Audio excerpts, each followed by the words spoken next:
It's always difficult in rural communities to be able to get some traction early on. You've got to create trust, and you can only create trust by creating relationships. I can remember when he come to Landcare and suggested it, I was pretty negative about it, I guess, because I thought I'd been there and done all that and burnt myself out doing it. So I really wasn't that interested in it.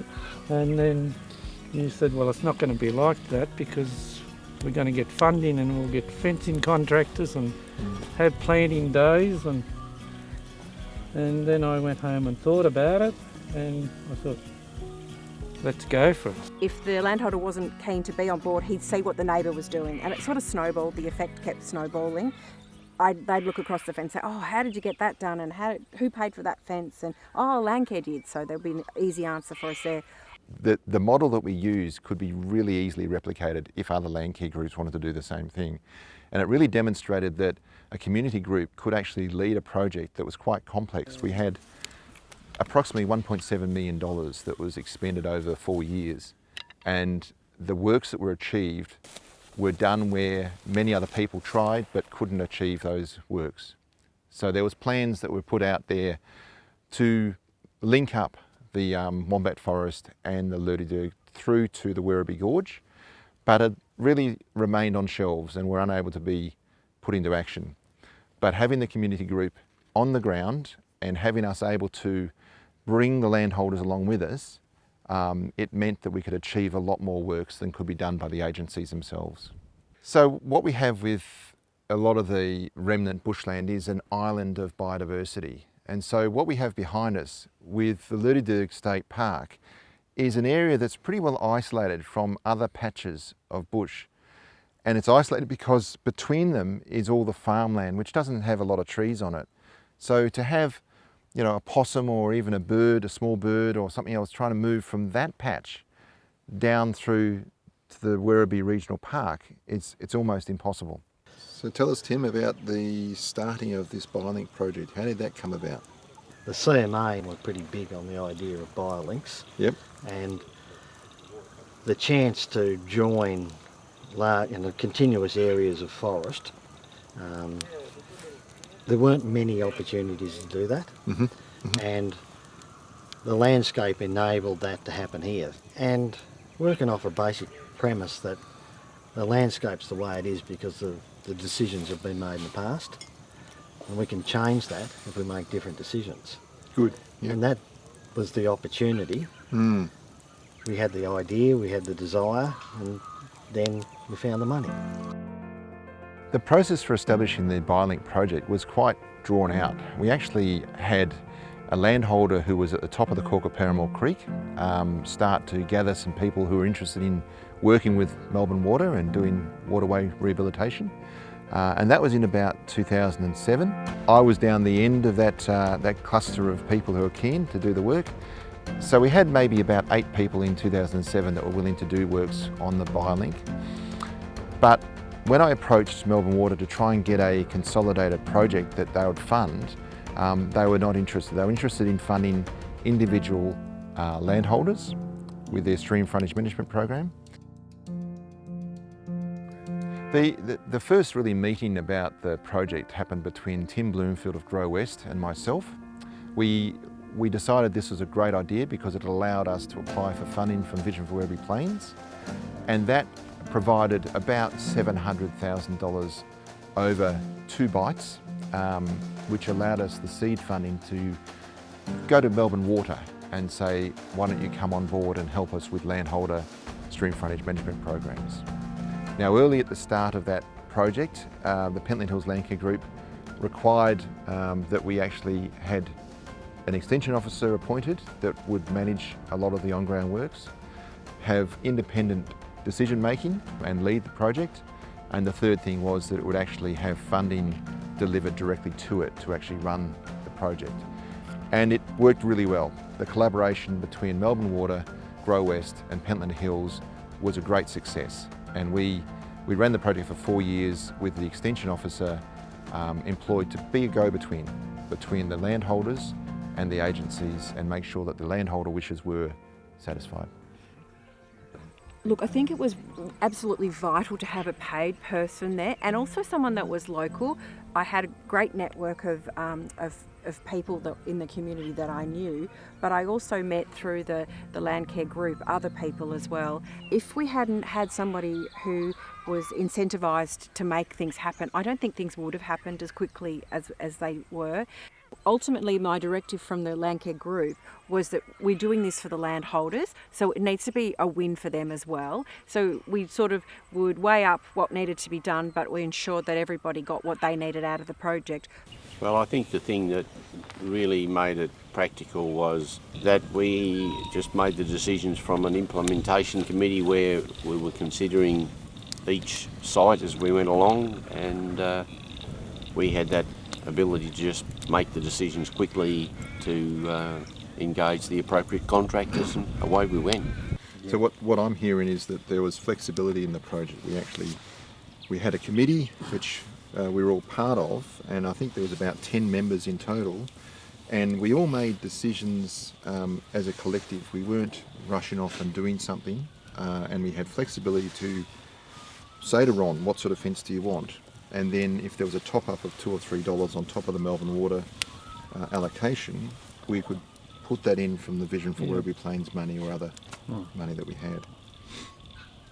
Yeah, that's right. The desire was to make it work, and every individual property and every individual landholder is going to have slightly different things that they want, and it's really just a matter of working out what fits for people and making it so that everyone can be part of the project. And Anthony, one of the best illustrations is just down the Myrniong Creek behind us here is David Muir's property. So the idea was to stop erosion. That was my biggest idea of planting these trees, fencing the creek off, stopping stock getting in and around the creek and eroding it. A big problem, all my paddocks relied strictly on the creek for water, so we had to come up with another solution of how to get water to each paddock. So let's get a bore in and power to a pump, and if you go down there and have a look at that today, you can see that that was really a very good big picture decision. So that didn't just help one landholder, it helped the whole community value of that, because there's nothing like the erosion and messing up of the creek that there used to be when hundreds and hundreds of sheep would go down the banks, which were very subject to erosion because of the soil type. So the Myrniong Biolink ran through a lot of degraded farmland that had been grazed heavily by rabbits and domestic stock, and the idea was to follow the waterways so that we brought some of that biodiversity through to the farmland. I've thought about it for almost as long as I've been here, wanting to fence the creek off, but the cost was prohibitive. The fencing was prohibitive and the putting of the water in. So when Landcare and Melbourne Water and Grow West came up with the idea of putting money into this project, it was terrific. I jumped at it. There's a lot of old trees down along the creek here, and they're coming to the end of their life, and to replant new trees allows for shelter for stock, for shade for stock, and to bind the soil together around the banks of the creek. So these trees have been planted now for 6 years, and they're starting to grow up where they're actually becoming useful now. In parts of the Biolink where it's actually on a bank there, it actually stops the wind from running through the pastures, and then the crops, and they don't tend to dry out as much. You always see the cattle standing out of the horrendous winter wind here, and you always see them in the summer. They're standing under the shade of the trees. My lambing percentages have definitely gone up because they hop behind the shelter on those cold winter nights when it's pouring rain. It's very important that we actually manage the ecology of the farms for sustainability purposes. We have in many farms senescent trees that are getting older, and we have very little remnant patches of vegetation. But those old trees and the remnant patches of vegetation are the homes for a lot of our small mammals and birds and bats and predatory insects that help to control the pests that are in the farming system. It's pretty amazing how much a bat or a possum can actually eat and consume in terms of insects, and some of that may be lost to farmers that are really having to focus hard on the yields and getting the most in terms of productivity out of their pastures. But having those reservoirs, those homes for these other wildlife is really important to maintain a balance and a sustainable farm into the future. The Myrniong Biolink had a number of different aspects which were education or awareness raising, and we used several different tools. One was survey work, another was the Landholder Expo, and a third was the community planting days. And we worked at different levels within the community. So farmers were able to attend a Landholder Expo, which was held at the Myrniong Hall. The people that came to the 4 expos that we held were local community members, new landholders to the area, people who own big properties and small properties, as well as other residents of the Moorabool Shire. We have a series of stalls set up by local Victorian government departments, Shire, Melbourne Water, weed tables by our local landcare people, a barbecue, local businesses supported us selling products as well, and we gave away a lot of trees. There's a lot of buzz with the kids and with the wildlife presentations as well as discussions about rabbit control and other forms of weed control.